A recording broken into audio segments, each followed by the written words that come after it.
Welcome to So True, and today's devotional is entitled The Choices We Make. And I want to base my remarks on Proverbs 2 verse 11. Let me read that text. Discretion will preserve you, understanding will keep you. President Abraham Lincoln was not endowed with natural beauty, and he knew it.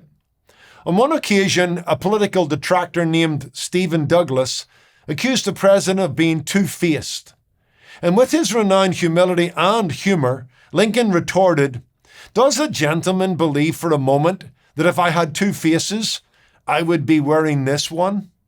I want to stick with the issue of the human face and quote President Lincoln once more. In fact, President Lincoln on another occasion stated, "Every man over 40 is responsible for his face."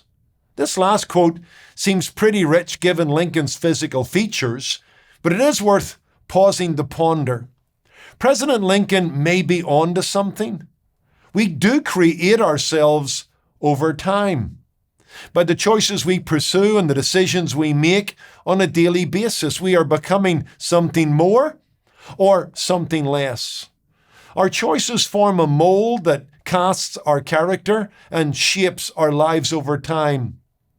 You know this to be true. People don't suddenly become holy or worldly, wise or foolish, sweet or sour at age 65. No, they've been working on it for a long time. Decision by decision, action by action, reaction by reaction.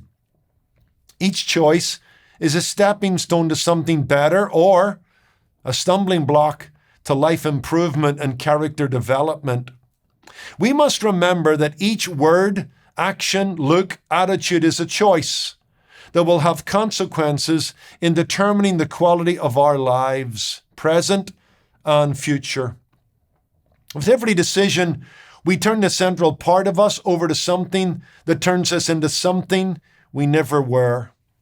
It's been wisely stated, we make our choices and our choices turn around and make us. We're all becoming something through choice, and we need to be discerning as to what that is.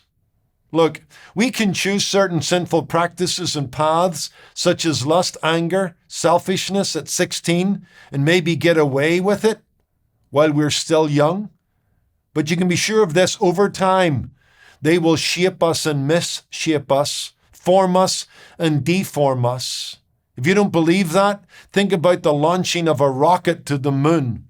The trajectory may be just 1 degree off at takeoff. To the television audience, everything looks good. The people are applauding and cheering, but in the end, that rocket will miss the moon by 4,100 miles. Just a 1 degree miscalculation, and with time and space, it's not even close. Listen, choices turn our lives 1 degree at a time in certain directions and perhaps in ways that we cannot imagine at the time. But given time and space, the consequences of those choices will become apparent for good or ill. As Robert Louis Stevenson famously and memorably noted, sooner or later, we all sit down to a banquet of consequences. And I would remind you, consequences brought about by choices.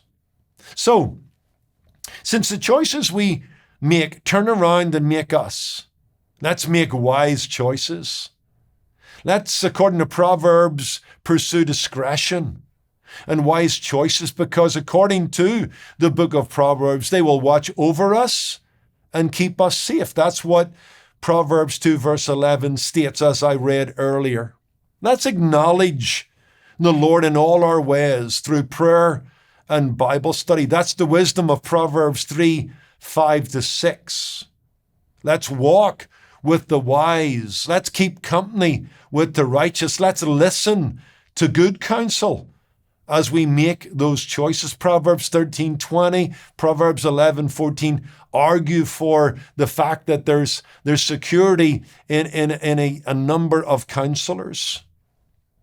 Let's keep the end in view as we make our decisions. Let's remember the consequential effects of any choice given time and distance. That's the warning of Proverbs 14:12 and Proverbs 16, verse 25. There's a way that seems right to a man, but in the end, it's the way of death. Let's do this, because choice is a wonderful gift, but a grave responsibility.